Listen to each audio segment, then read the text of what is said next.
पे एक ना एक हार्ट के मरीज हो गए हैं। इंडिया में आज के दिन हम लोग उम्मीद कर रहे हैं करीब 10 करोड़ हार्ट के मरीज हैं। और ये लोगों को ट्रीटमेंट क्या करना चाहिए ना, ट्रीटमेंट में जहाँ पे भी हॉस्पिटल में कोई पहुँचे तो उनको ये बोल देते हैं भाई आपका बहुत क्रिटिकल केस है, बाईपास सर्जरी होगी, एंजियोप्लास्टी होगी। पर हमने ये देखा है कि ये दोनों ट्रीटमेंट के बदले एक नया ट्रीटमेंट आजकल आ गई है और इसका नाम है EECP, enhanced external counter pulsation. एक मशीन है, यूनिक मशीन है जो आपके हार्ट में हजारों नई ट्यूब बना सकता है। देखिए कितनी सरल सी बात है कि हमारे पास 2 किडनी है, एक किडनी एक्स्ट्रा में है। आपको मालूम है ह्यूमन बॉडी वर्ल्ड का बेस्ट मशीन है, इसमें हर चीज़ बेहतरीन दी गई है। एक किडनी की ज़रूरत है, उसके संग एक किडनी एक्स्ट्रा दिया गया है कि भाई हमारे पास एक एक्स्ट्रा काम में आ जाए।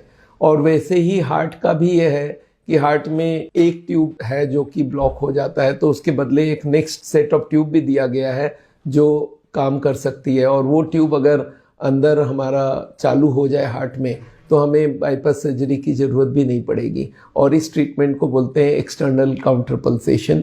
कैसे करते हैं? इसमें एक मशीन होती है जिसमें एक स्पेशल बेड होता है जिस पे आप लेट जाते हैं और इसमें जैकेट्स लग जाते हैं आपके कफ मसल्स में, थाई मसल्स में, बटक्स में, दोनों पैर में मिला के 6 जैकेट्स लग जाते हैं। ECG फीड हो जाती है कंप्यूटर को और ये मशीन को ऑन करने के साथ हार्ट के ब्लड सप्लाई बढ़ाने चालू हो जाते हैं।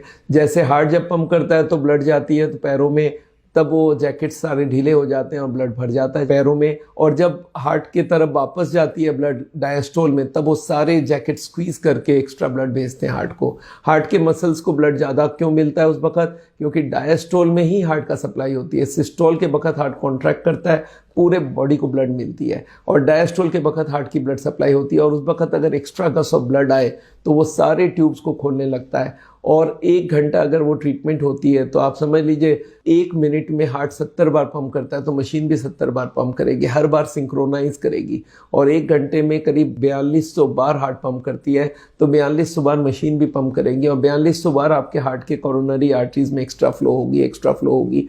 और ये समझ लीजिए दौड़ने में आपको जितना ब्लड सप्लाई नहीं हो पाती हार्ट का, इसमें उससे ज़्यादा ब्लड सप्लाई होगी। और धीरे धीरे ये मशीन अगर 40 दिन तक कर लिया जाए तो आपके हार्ट में हजारों नई ट्यूब बन जाएगी जो कि बाईपास सर्जरी के बराबर हो जाती है। तो अगर इतने सारे एक्स्ट्रा ट्यूब चालू हो जाती है, और इस ट्रीटमेंट का एक ही एडवांटेज है कि इसका कॉस्ट भी बहुत कम है। पूरे बॉडी को काटने की कोई ज़रूरत नहीं है, बिना काटे, बिना आपके बॉडी को डिस्टर्ब करे। और गॉड की दी हुई ट्यूब्स है हमारे पास, उन्हीं को चालू करवा रहे हैं।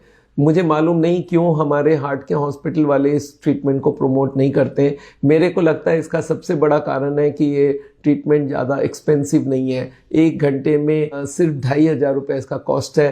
पर अगर 1 घंटे कोई बाईपास सर्जरी करवा ले, एंजियोप्लास्टी करवा ले तो लाखों रुपए की इनकम हो सकती है। इसलिए हार्ट के हॉस्पिटल लोगों ने इस ट्रीटमेंट को प्रमोट करना बहुत मुनासिब नहीं समझा है। तो मेरे को लगता है कि इस ट्रीटमेंट को हम लोग को हर आदमी तक पहुंचाना चाहिए। और अगर हर हार्ट का पेशेंट मन में बना ले कि मैं बिना ऑपरेशन के जिंदा रहना चाहता हूँ, कोई भी नहीं चाहता है ऑपरेशन करवाना, तो बिना ऑपरेशन के अगर ये ट्रीटमेंट हो सकता है तो इससे बढ़िया ट्रीटमेंट कुछ नहीं हो सकता है। इस मशीन को आप देखिए, हमारे इंडिया भर में जो भी सेंटर है हर जगह हमने ये मशीन लगा के रखी है। साउल की कोई भी सेंटर में आप जाइए और वहाँ पे इस मशीन को देखिए, परखिए और ये मशीन का ट्रीटमेंट कराइए। और इसके संग हम लोग एक डिटॉक्स ट्रीटमेंट भी करते हैं। अगर ये दोनों कंबाइन हो गया तो ये सोने में सुहागा है। तो ये दोनों को आप करवाइए और उसके संग लाइफस्टाइल चेंज और दवाइयाँ, इन दोनों को भूलिए मत। दोनों ट्रीटमेंट एक दूसरे को सप्लीमेंट करता है, लाइफस्टाइल चेंज दवाई भी इसको ऐड करता है। तो सब मिला के सावल का एक कंप्लीट ट्रीटमेंट हो सकता है जिसमें ECP एक मेजर ट्रीटमेंट है। Thank you so much. आप इस वीडियो को ज़रूर लोगों तक पहुँचाइए, इसको शेयर कीजिए, लाइक कीजिए। And I believe this is the best treatment for the heart.